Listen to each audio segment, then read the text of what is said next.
Hey there guys, it's Metro, and with the announcement of Classic servers a few months back and the overall increase of people comparing the two games within the last few years, I think it was very wise of Blizzard to implement some key design philosophies from their infancy as a company. To me, it is very obvious that many topics within World of Warcraft Legion have gone in a direction many did not see coming when looking at WoD or earlier. The main reason I am making this video though is because many people are still judging the game on very outdated criticisms, especially within the private server community. Things like the game is too easy or there is nothing to do in the game are just now factually incorrect, and while there has been many flaws with Legion systems, BFA looks to be taking the best ideas from the expansion and running with them even further. This has led us to a discussion that seems to conclude that Blizzard's real interest in releasing Classic out of nowhere is not as selfless as it may seem. I propose that this resurgence in development and direction of World of Warcraft is to try to make the game as parallel to the concepts of Classic that are undeniably better, but obviously avoid those that are clearly outdated from 2004. For years, a good way to summarize the differences between Classic and modern WoW would have been to say they are just two very different games, and I see this mantra as one Blizzard is aiming to mend as much as possible. With this in mind, it's easy to say the real motivation behind the Classic announcement was actually just to bring old players back to modern WoW. The announcement has obviously been purely to generate hype, and the ones that are the most hyped are people who haven't played in years and expect to enjoy Classic again. Many will, of course, but many will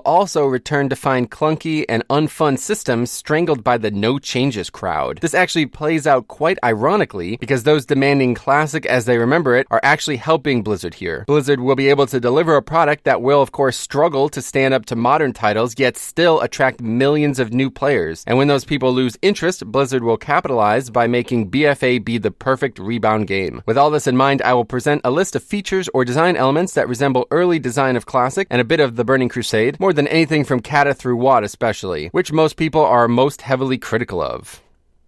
Tier 1 Number 1, community approach. The most obvious place to start is their approach to the community specifically. Many of the things being discussed in this video were poorly received by the community, yet are healthy for the game overall, and needed if Blizzard wants to revitalize certain areas of it. Many people who play the game now have gotten used to being able to just get everything for very little effort, and when they had to work for it, instead they would simply complain until Blizzard made it so. For the most part, there's been a dramatic shift away from this in Legion, and presumably into BFA as well, if 7.3.5 is any indication of such. The 7.3.5 content and subsequent pre-order has stirred up the community in a way I simply have never seen before, yet Blizzard stands firm and is clearly looking towards the future instead of trying to satiate the casuals of today. This has spurned many of the players they used to cater to and is the main reason I am sure they have some contingent plan when looking forward towards Classic, as they seemingly have done a complete 180 on the type of player they are trying to appeal towards. Number 2, difficult replayable content. Now, I have an entirely separate video on this topic, but for now, all I'd like to say is that many of the systems in Legion have summed to equal so many different pathways to improve your character in the game that it burned many of the top raiders out very quickly. Especially in the first year of the expansion, there were simply so many different things you can do to improve your character's power outside of raid that it felt way more like Classic on steroids than any modern version of WoW. One of the hallmarks of Classic, of course, was that if you spent 10 hours farming consumables and buffs outside of raid, you would then spend half the time needed in raid. In WoD and prior, it was the exact opposite, but return to this again with Legion. Things like Mythic Plus and Tomb of Sargeras speak for themselves, but with this plus what we've already seen in the BFA Alpha, I expect all PvE content to get even more difficult and time-consuming in the future. Number 3, world content and a commitment towards such. One of the quintessential elements of Classic World of Warcraft is that the world of Warcraft was the focus, and not just dungeons or other instances. This didn't last long thanks to the Burning Crusade, but has been a huge focal point of Legion yet again. With the additions of world quests and other quests out in the world, there's never been more to do at max level out in the world. Then look at Argus, filled with dangerous monsters and a strict no-flying situation, and you start to see the noob-unfriendly landscapes crawling back into the game permanently. Number 4, forming groups and social management. One of the best things about Legion is actually a summary of the very few things that worked well in WoD. Things like difficult 5-mans, puggable normal raids, and pre-made group finder have significantly increased the chance that you will make meaningful social connections again in the game. With the booming success of Mythic Plus as well as other things discussed in number 2, there's never been that many people forming groups and pugging before. Unfortunately, it's not as social as it was in Classic, but the criticism no one talks to each other anymore is slowly being being invalidated. Another big element of this is making queuable content so trivial and worthless in terms of rewards, thus pushing people into content that will require at least some form of communication.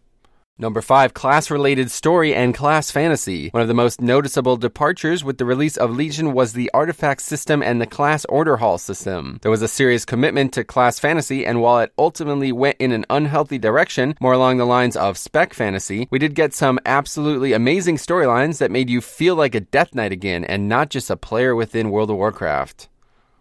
Number 6, dungeon quests. Many of the elements from number 5 are present again here in number 6. The most logical way to keep the game feeling like a whole unit was to have the players actively engaged in it start to finish. And between quests from your class campaign and things like Balance of Power, there were plenty of reasons to be running Mythic Zeros at the early stages of the expansion. The class-specific stuff won't remain, but expect that type of dungeon focus to follow us into BFA, as this essentially pushes people towards Mythic Plus, a key component of the difficulty at endgame.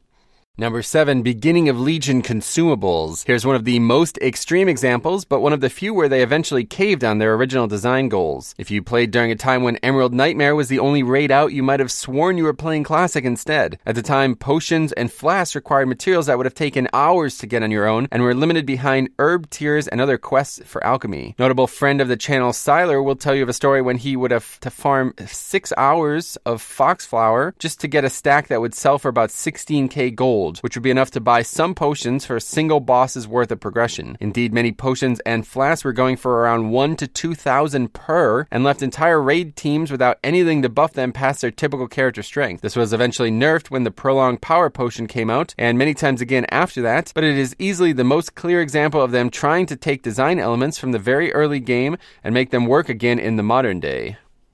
Number 8, quote-unquote, nerfs to leveling plus heirlooms. Patch 7.3.5 was a very adventurous patch and easily brought the second most extreme example, this being a commitment to making leveling not entirely broken and easy. They changed all zones to scale to your level within the expansion, made all mobs have 2 to 4 times more health, made 1 to 60 require about 2 times more experience overall, and heavily nerfed the stats on heirlooms so they no longer were equivalent to gear you would expect to get 2 expansions from where you were at currently. In the end, we have a leveling system which feels far more like Classic, which includes frequent deaths, heavier immersion in zone questlines, and many more people actively doing it. Of course, many people hate this, yet as of now, Blizzard appears to have no interest in catering to them.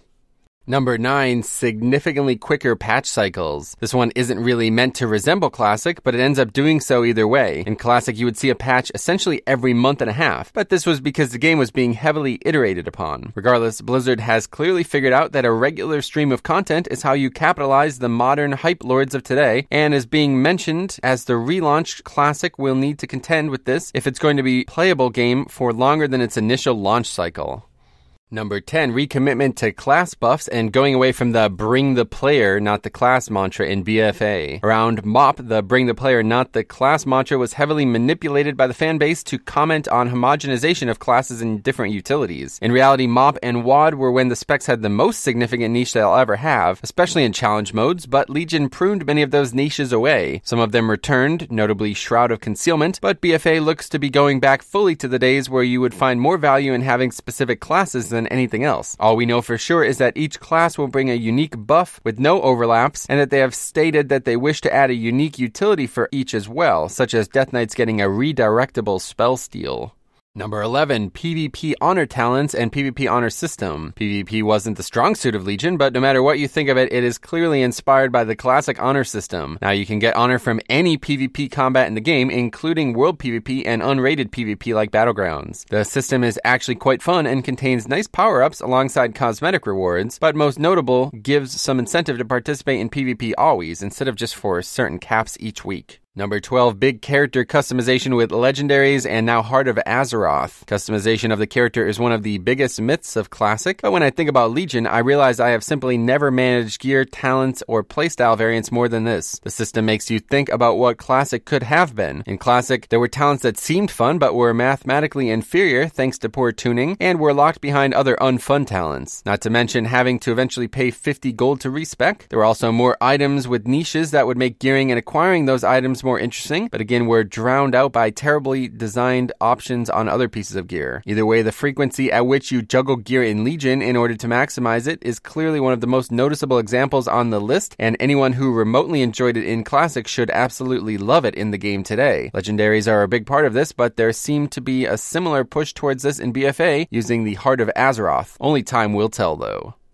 Number 13, profession changes, attempting to make very lucrative items craftable. In Wrath through Mob, professions were essentially stat stick buffs. The main reason to have them was because they allowed you a specific bonus you can only get while having them, such as ring enchants or extra gem slots. In WoW, they did away with that and failed miserably to make up for it, but in Legion and seemingly in BFA data mining, we are much closer to being where we need it. The most noticeable example are 935s, including the Alchemy Trinket being delivered midway throughout Tomb progression, whose mythic difficulty dropped 930 gear. The Obliterum idea works relatively well, but could use some tweaks before I can say it's perfect. Still, there has not been this much power behind professions since TBC and Classic days for sure. And finally, 14, weapon enchant threat reduction. I'm not sure what to say about this one, as it's only been data mined, and we know nothing else, but it seems to me that there is a threat reduction enchant in the game again, and there must be some reason for that. We already saw the skittish affix act as a potential test for threat returning to the game, but realistically, if that affix was just in the game permanently, it would probably bridge the gap between one of the key differences between Classic and modern WoW. The speed of the game is something that will likely never change, but many of the reasons Classic played so slow was because of things like threat, so seeing them return may be a huge piece of evidence towards my theory. I'm sure by the time you're watching this, I've already been slapping myself for missing other examples too, but the fact that there are so many makes it clear to me that Blizzard is at least trying to transform the game, if not to directly compare it to early design like Classic. I'd love to continue this discussion down below, especially about other things I've missed, or perhaps about reasons you think one of them isn't new to the game. We can also discuss any of these points with more detail if you'd like as well. In the end, these topics interest me because I feel like I am on a short list of people who enjoy both Classic and Legion heavily. Many things in each expansion excite me, but honestly, after examining all of these things, I have to say I am comfortably more excited for the future of the developing game. For years, the main reason I always played Classic was because its core elements didn't exist in the modern game, but if they are serious about blurring that line, it can do nothing but improve the health of both products. If you have anything to add or any questions at all, feel free to leave them in the comments. Otherwise, thanks for watching and see you guys in the next one.